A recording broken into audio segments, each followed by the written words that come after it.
palmier de la célèbre promenade des Anglais à Nice pourrait-il bientôt disparaître? L'hypothèse est très sérieuse car les plantes sont victimes d'un insecte destructeur, le charançon. 127 communes sont touchées, les abattages se multiplient. Alors quelle solution pour préserver ce symbole de l'été?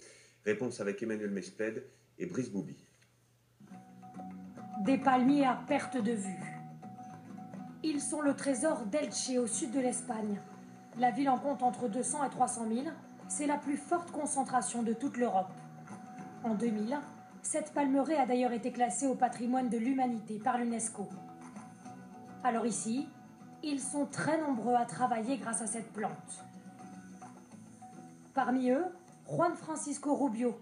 Il est ingénieur agricole dans une pépinière qui possède 30 hectares de plantation de palmiers. Au départ, un tout petit plant d'à peine 20 cm de hauteur et 1 cm de diamètre.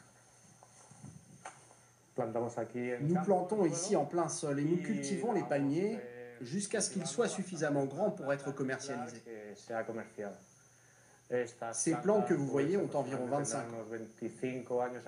ans. Pour une plante comme celle-ci, comptez aux alentours de 4 000 €. Tous ces palmiers seront sortis du champ, puis mis en pot pour être vendus par le pépiniériste. Certains partiront vers l'Europe et même jusqu'en Amérique latine. Ce sont eux qui bordent les allées du sud de la France. Le palmier est l'emblème de toutes les promenades du littoral méditerranéen. Mais cette image de carte postale est en danger.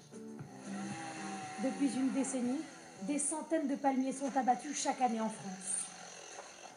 C'est le cas à Hyères-les-Palmiers dans le Var. Sylvie Mazalon vit ici depuis 13 ans. Aujourd'hui, elle ne reconnaît plus sa rue.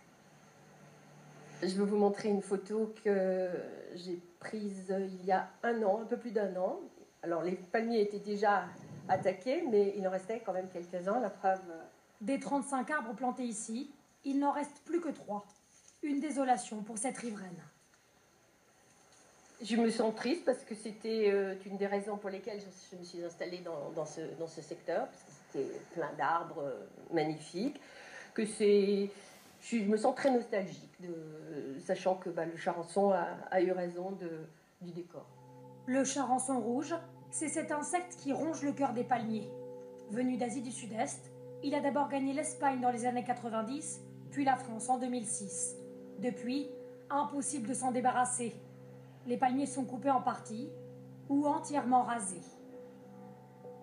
Une fois l'arbre contaminé, il ressemble à ça, sec, terne, fatigué. Une maladie que connaît bien ce technicien des espaces verts d'Antibes.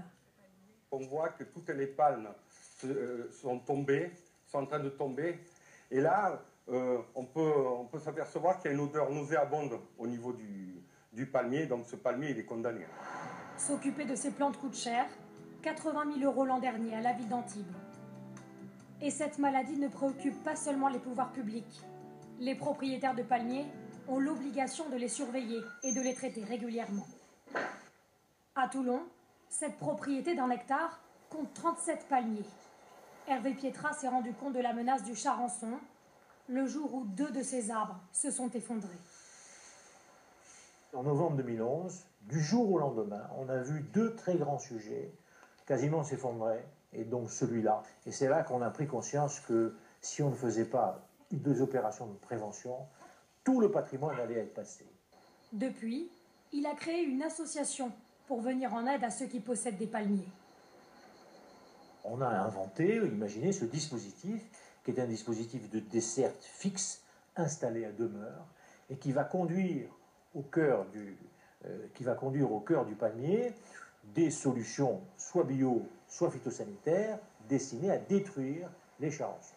En clair, des pesticides dilués dans de l'eau sont déversés directement dans le palmier. Ils s'écoulent de la cime vers les racines pour anéantir l'insecte. Pour cette méthode, comptez environ 300 € par plante et par an. Mais pour l'instant, aucune technique n'est pleinement efficace. 10 à 20% des palmiers du Sud sont détruits tous les ans. C'est plus que chez nos voisins espagnols. Eux ont accès à certains produits interdits en France. Nous retrouvons Juan Francisco Rubio à Elche, en Espagne. On cultivait contre le charançon rouge. avec les produits que je t'ai dit, le Dursban et le chlorpyrifos, tout ça mélangé dans de l'eau. Ce jour-là, c'est le traitement préventif mensuel des palmiers de la pépinière. Un produit très toxique pour l'homme est pulvérisé sur le tronc de la plante. Le chlorpyrifos, un pesticide qui ne peut pas être utilisé en France dans les mêmes doses qu'en Espagne. Si nous n'avions pas ce type de produit ici, et d'autres du même genre, les palmiers auraient déjà disparu. Pour l'instant, il n'existe pas d'autre moyen pour combattre le charançon rouge.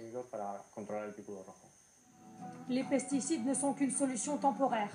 Aujourd'hui, en Espagne comme en France, des recherches sont menées pour trouver de nouvelles manières plus écologiques de protéger les palmiers.